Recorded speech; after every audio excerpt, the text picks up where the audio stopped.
அனைவருக்கும் வணக்கம். மீனராசிக்காரர்களுக்கு அதிர்ஷ்டத்தை விட கஷ்டத்தையே அதிகமாக சந்தித்து கொண்டிருக்கும் மீனராசிக்காரர்களுக்கு அடுத்த 7 நாட்களில் எதிர்பார்ப்பதை காட்டிலும் நடக்க இருப்பதை யாராலும் தடுக்க முடியாது, நடந்தே தீரும் என்று சொல்லக்கூடிய வகையில் எந்தெந்த நிகழ்வுகள் அமைந்துள்ளன என்று பார்க்கும்போது மீனராசிக்காரர்களுக்கு இந்த தருணத்தில் கிரகநிலைகளின் அமைப்பில் அதிரடியான மாற்றம் ஏற்படக்கூடிய வேளையில் ராசியின் அதிபதியான குரு பகவான் வக்ர நிவர்த்தி பெற்று பலம் பொருந்திய அமைப்பில் இந்த வாரம் முழுவதும் பலம் வர போகிறாருங்க. குரு பகவான் மிக விரைவில் உச்சத்தை அடைய போகிறார். அதற்கு முன்னதாக இருக்கக்கூடிய இந்த தருணத்தில் அற்புதமான வாய்ப்புகளையும் சந்தர்ப்பங்களையும் மற்ற ராசிக்காரர்களுக்கு ஏற்படுத்தி கொடுப்பதை விட மீன ராசிக்காரர்களுக்கு சற்று கூடுதலாகவே நிறைவாக இந்த வேளையில் மாற்றி கொடுக்க போகிறார். எனவேதான் கஷ்டத்தையே அதிகமாக சந்தித்து வரக்கூடிய மீன ராசிக்காரர்களுக்கு 7.5 சனியில் ஜென்ம சனியின் ஆதிக்கம் நிறைந்திருந்தாலும் கூட இந்த வேளையில் சற்று நல்ல மாறுதலை சந்திக்கக்கூடிய முதன்மையான வாய்ப்பும் சந்தர்ப்பமும் உங்களை தேடி வரப்போகிறது. எனவே சரியாக இந்த தருணத்தை பயன்படுத்தி கொள்ளுங்கள். இந்த தருணத்தில் உடல்நல ஆரோக்கிய தொல்லைகள் நிச்சயமாக கட்டுக்குள் இருக்கும். குரு பகவான் சுகஸ்தானத்தில் வக்ர நிவர்த்தி பெற்று பலம் பெறுவதால் நினைப்பதை விட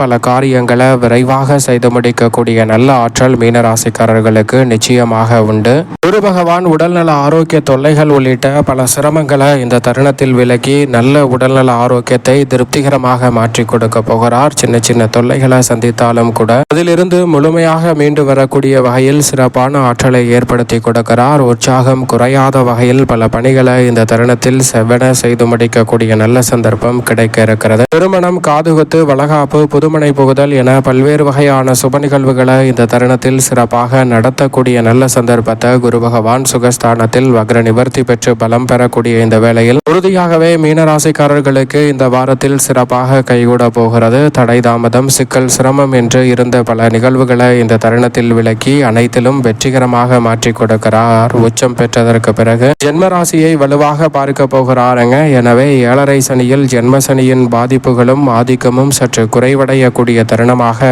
இந்த வேளை அமையக்கூடிய சந்தர்ப்பம் உண்டு. அதை நோக்கி மீனராசிக்காரர்களுக்கு சிறப்பான மாற்றத்தை ஏற்படுத்தி கொடுக்கிறார். குரு பார்க்கின் கோடி நன்மை என்று சொல்லக்கூடிய வகையில் குருவின் சுப பார்வை 8, 10, 12 ஆகிய இடங்களில் கிடைப்பதால் சிறப்பான மாற்றம் உண்டு. அஷ்டம பாதிப்புகள் பெரிய அளவில் குறைவதோடு எதிர்பார்க்கக்கூடிய சிறப்பான நல்ல வாய்ப்புகளும் சந்தர்ப்பங்களும் இந்த தருணத்தில் அடுத்தடுத்து மீனராசிக்காரர்களுக்கு நிறைவாக கிடைக்கும். தொழில் ரீதியாக புதிய ஒப்பந்தங்கள் வளர்ச்சி காணக்கூடிய வகையில் சிறப்பாக கைகூட போகிறது. அதோடு மட்டுமல்லாது இந்த தருணத்தில் மிக பெரிய அளவில் சிக்கல் என்று நினைத்த பல காரியங்களை விரைவாக செய்து முடிக்கக்கூடிய நல்ல சந்தர்ப்பம் உண்டு.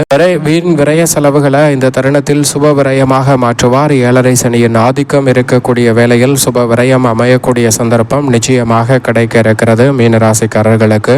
ஆனால் அதே வேளையில் சனி பகவானின் அமைப்பு உறுதியாகவே சாதகமற்ற அமைப்பாக தான் பார்க்கப்படுகிறது. நீதி தவறாத, நடுநிலை தவறாத, நியாயஸ்தராக பார்க்கப்பட்டாலும் சனி பகவான் ஜென்ம ராசியில் அமர்ந்து வலம் வரும் இந்த வேளை என்பது சற்று சாதகமற்ற ஒரு அமைப்பாக தான் பார்க்கப்படுகிறது. ஜென்ம சனியின் ஆதிக்கம் நிறைந்திருக்கக்கூடிய இந்த வேளையில் பல வகையில் பொருளாதார ரீதியான சிரமங்களை விழிப்புணர்வுடன் இல்லை என்றால் சந்திக்கக்கூடிய சந்தர்ப்பம் உண்டு என்பதை திட்டவட்டமாக எடுத்து காட்டுகிறார். சனியின் அமைப்பு மிக சிறப்பான நல்ல மாற்றத்தையும் வளர்ச்சியையும் உருவாக்கி கொடுக்க இயலாத ஒரு அமைப்பாக தான் உறுதியாகவே மீனராசிக்காரர்களுக்கு பார்க்கப்படுகிறது. சனியின் அமைப்பு அவ்வளவு சிறப்பான நன்மையை ஏற்படுத்தி கொடுக்காது. எனவே கூடுதல் கவனத்துடன் இருக்க வேண்டும். எந்த பணியை செய்தாலும் ஒரு முறைக்கு இருமுறை திட்டமிடுதல் நல்லதாக பார்க்கப்படுகிறது. அதிக கஷ்டத்தையே சந்தித்து வரக்கூடிய மீனராசிக்காரர்களுக்கு சில சிரமங்கள் சனியின் அமைப்பால் ஏற்படுவதற்கான சாத்தியக்கூறுகள் உண்டு. எனவே விழிப்புணர்வுடன் செயல்படுவது நல்லது. தசாபுத்திகள் வலுவாக இருப்பின் 7.5 சனியாக இருந்தாலும் சுப விரயங்களை சந்திக்கக்கூடிய சந்தர்ப்பமும் சில நல்ல மாற்றங்களை மேம்படுத்தக்கூடிய வாய்ப்புகளும் கிடைக்கும். ஆனால் பெரிய அளவில்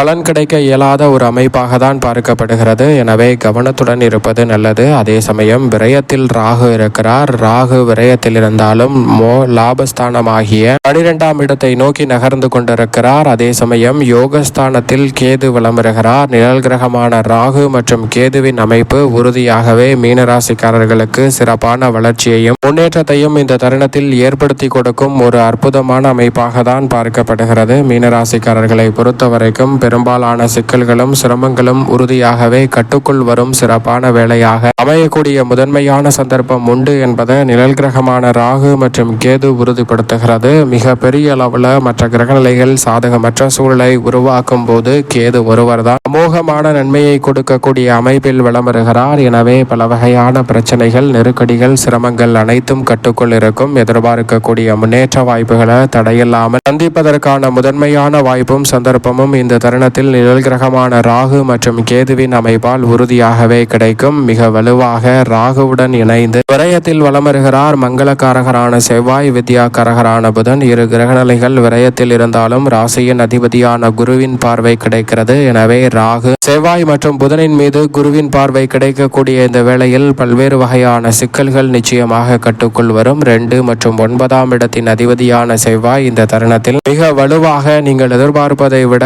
பல விரயங்களை மங்களகரமான விரயமாக மாற்றி கொடுக்க போகிறார். பணப்புழக்கம் அதிகரிக்கும். மனதில் தடுமாற்றம் ஏற்பட்டாலும் சரியான முடிவெடுக்கக்கூடிய நல்ல சூழல் நிச்சயமாக கிடைக்க போகிறது. பல வகையில் சிரமம், சிக்கல் என்று நினைத்த பல காரியங்களை இந்த தருணத்தில் செம்மையாக செய்து முடிக்கக்கூடிய சந்தர்ப்பம் உண்டு. பல புதிய திருப்பங்கள் மீனராசிக்காரர்களுடைய வாழ்வில் இனிமையும் முன்னேற்றத்தையும் ஏற்படுத்தி கொடுக்கக்கூடிய வகையில் உறுதியாகவே அமைய போகிறது. சரியாக பயன்படுத்திக் கொள்ளுங்கள். வித்யாக்காரகரான புதனும் விரயத்தில் இருந்தாலும் பலம் பொருந்திய அமைப்பில் வக்ர நிவர்த்தி பெற்று பலம் வருகிறார். 4 மற்றும் 7ஆம் இடத்தின் அதிபதியாக இருக்கக்கூடிய புதன் ராசியின் நீட்சி அதிபதியாக இருக்கிறார். அவர் விரயத்தில் இருப்பதால் இடம், நிலம், வீடு, வீட்டுமனை, வாகனம் வாங்கக்கூடிய சந்தர்ப்பம், 7.5 சனி காலகட்டம் இருந்தாலும் இந்த தருணத்தில் வெற்றிகரமாக அமையக்கூடிய சந்தர்ப்பம் உண்டு. புதிய முயற்சிகளில் எதிர்பார்ப்பதை விட அதிக கஷ்டத்தை சந்தித்துக் கொண்டிருக்கும் மீனராசிக்காரர்களுக்கு அதில் நல்ல மாறுதல் இந்த வேளையில் உறுதியாகவே ஏற்படுத்தி கொடுக்கிறார். அது மட்டுமல்லாது சனி பகவான் ஜென்மத்தில் இருக்கும் போது அவருடன் இணைந்து உச்சபலம் பெற்றிருக்கிறார். சுக்கிரன், உஷ்ண கிரகமான சூரியனும் இணைந்து வலம் வருகிறார். உஷ்ண கிரகமான சூரியன் இந்த தருணத்தில் பல சிறப்பான மாற்றங்களை உறுதியாகவே ஏற்படுத்தி கொடுக்க போகிறாருங்க. நீங்கள் எதிர்பார்ப்பதை விட பல சிரமங்களை தவிடுபடியாக்கி முன்னேற்றம் நிறைந்த வாய்ப்பை ஆளுமையும் அதிகாரமும் கொண்டிருக்கக்கூடிய சூரியன் இந்த தருணத்தில் ஏற்படுத்தி கொடுக்கிறார். ராசியின் உச்ச அதிபதியாக இருக்கக்கூடிய சுக்கிரன் 3 மற்றும் 8ஆம் இடத்தின் அதிபதியாக இருக்கிறார். அவர் மிக வலுவாக உச்சபலம் பெற்று சஞ்சரிக்கக்கூடிய இந்த தருணத்தில் அனைத்திலும் சிறப்பான வளர்ச்சியும் முன்னேற்ற வாய்ப்புகளும் உங்களை தேடி வருகிறது. பொருளாதார நிலையில் ஏற்றம் காணக்கூடிய வகையில் சிறப்பான நல்ல சந்தர்ப்பங்கள் உண்டு. 7.5 சனியின் ஆதிக்கம் இருப்பதால் சற்று கவனத்துடன் இருங்கள். சுக்கிரன் மிக சிறப்பான வாய்ப்பை இந்த தருணத்தில் ஏற்படுத்தி கொடுக்கிறார். ஆனால் பிறரை நம்பி முழுமையாக எந்த பொறுப்பையும் ஒப்படைத்து விட வேண்டாம். அதை உங்களது மேற்பார்வையில் வைத்துக் கொள்வது நல்லது. கலைத்துறை, அரசியல் துறையில் அதிரடியான மாற்றம் உறுதியாகவே இந்த வேளையில் மீனராசிக்காரர்களுக்கு சந்திக்கக்கூடிய சந்தர்ப்பம் உண்டு. சந்திரனை பொறுத்த வரைக்கும் மிக வலுவாக இந்த வேளையில் உச்சபலம் பெறுகிறாருங்க. சந்திரன் வளர்பிறை சந்திரனாக வலம் வருவதால் மீனராசிக்காரர்களுக்கு வளர்ச்சி நிறைந்த வாய்ப்புகள் அதிரடியாக கிடைக்க போகிறது. ஜென்மத்தை விட்டு வலம் வரக்கூடிய சந்திரனின் அமைப்பால் 2, 3, 4 என பல இடங்களை வலுப்படுத்தும் சந்திரனின் அமைப்பால் வளர்ச்சி நிறைந்த பாதை இந்த தருணத்தில் உண்டு. மேலும் இந்த தருணத்தை சாதகமாக மாற்றிக்கொள்ள உறுதியாகவே மீனராசிக்காரர்கள் வாரத்தில் செவ்வாய்க்கிழமை விரதம் இருந்து அருகாமையில் உள்ள முருகப்பெருமான் சன்னதி சென்று தீபம் ஏற்றி வழிபாடு செய்யுங்கள். சிறப்பான வளர்ச்சி நிச்சயமாக உங்களை தேடி வரும்.